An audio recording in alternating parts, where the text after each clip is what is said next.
What if the monsters we invent are not inventions at all, but memories, echoes of something that once was and could be again? Imagine our world, ordinary and busy, suddenly holding its breath as a whisper grows in the shadows. That whisper, once confined to fiction, becomes a scream that tears through reality. The change wouldn't start with spectacle, but with a subtle sickness of the soul. People share the same nightmares, a sunken city beneath the waves, impossible and monstrous. Artists paint tentacled horrors, scientists record alien sounds from the deep, and the world feels fundamentally wrong. Reality, once solid, cracks like thin ice over a black ocean, the first sign of something ancient returning. Dismissed as hysteria at first, the evidence mounts, shifting stars, erratic tides, a heavy, inexplicable dread. Fear becomes universal, a primal terror of the dark and the unknown, as humanity realizes it is not the master of its own house. The whisper that haunted our dreams now screams in our waking world, and there is nowhere left to hide.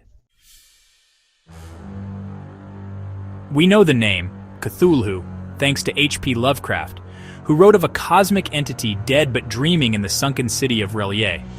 We call it fiction, but what if Lovecraft was not an inventor, but a receiver, transcribing ancient memories buried in our collective mind? Myths of sea monsters, strange ruins, and forbidden knowledge may all be echoes of the same terrible truth. Perhaps our history is incomplete, with chapters erased because they were too horrifying to remember. Underwater monoliths and ancient texts could be relics from a time when Cthulhu walked the earth. Lovecraft's stories become less fiction, more a Rosetta Stone for a forgotten trauma. Humanity is not the pinnacle, but a brief flicker during the slumber of the true masters. The myth of Cthulhu is a cultural immune response, a story to process a trauma so deep it was erased from memory.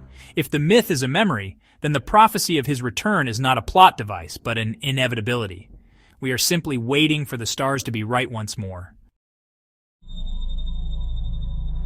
Cthulhu's awakening would be a global cataclysm, not a single event, but a symphony of destruction. Relier would rise from the Pacific, displacing oceans and unleashing tsunamis that erase entire cities. The sky would turn a sickly green, sunlight filtered into eternal twilight. Physics would unravel, compasses spin, gravity falters, the world becomes a twisted reflection of itself. The air reeks of ancient seabed and cosmic void, inducing despair and nausea.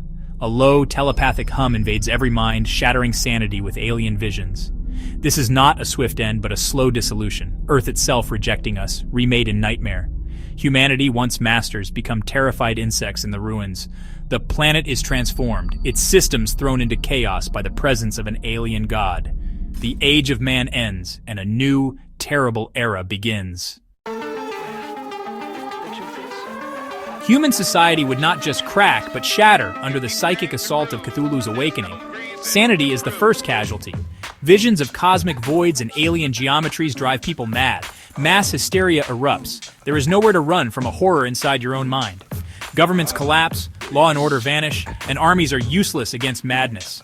In the chaos, cults emerge, ancient societies now emboldened, preaching that this is a glorious beginning. Millions, desperate for meaning, flock to them, surrendering to the overwhelming power. Reality itself becomes fluid. The line between nightmare and waking blurs. Survival is no longer about food or shelter, but about clinging to a fragile grip on sanity. The world becomes a waking nightmare where cause and effect no longer apply. Humanity is reduced to primal fear, madness, and worship of the thing destroying it. Life after Cthulhu's arrival is a world stripped of logic, a canvas for an alien god's dreams. The landscape twists, trees spiral, mountains groan, rivers flow uphill, all bathed in sickly green light. Biology is rewritten, new monstrous life forms emerge, and animals become grotesque parodies. Humanity is no longer predator, but prey, hunted by things that defy nature.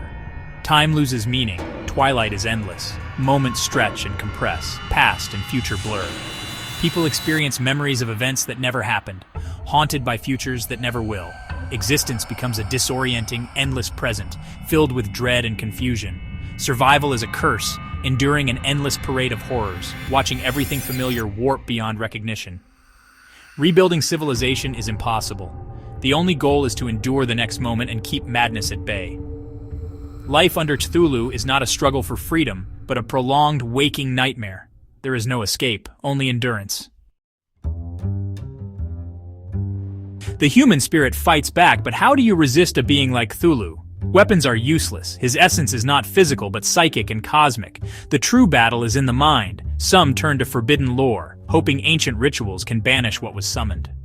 Secret societies search for counterspells, chanting in dead languages under dying stars. Others turn to science, building devices to block telepathic signals or disrupt alien geometries. It's a desperate race, human intellect against an incomprehensible consciousness. But all resistance is likely futile. Cthulhu represents a universe without rules we can understand. Our magic and science are built on logic that no longer applies. Resistance is a noble gesture, but ultimately as futile as an ant defying a hurricane. The true horror is not just Cthulhu's power, but his incomprehensibility. What if Cthulhu's influence is not coming, but already here?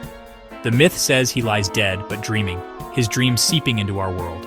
Our age of anxiety, division, and irrational hatred, could it be the faint psychic static of a sleeping god?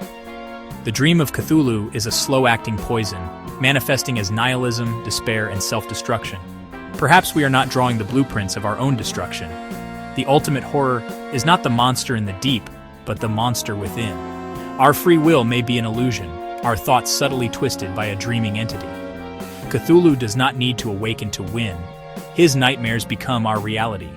We blame politics or human nature, but maybe we are feeling the first tremors of a nightmare from which we will never awaken.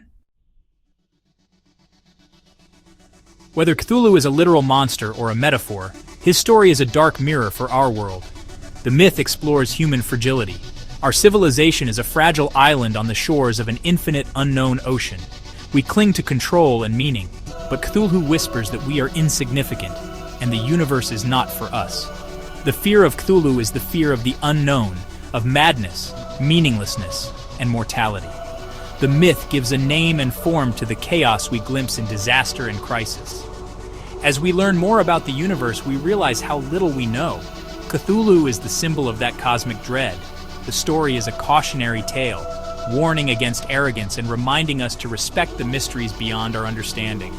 Whether a tentacled god rises is not the point. The universe owes us no answers. The myth forces us to confront our insignificance and the terrifying possibility that we are not alone. When we stare into the abyss, we should not be surprised if something eventually stares back.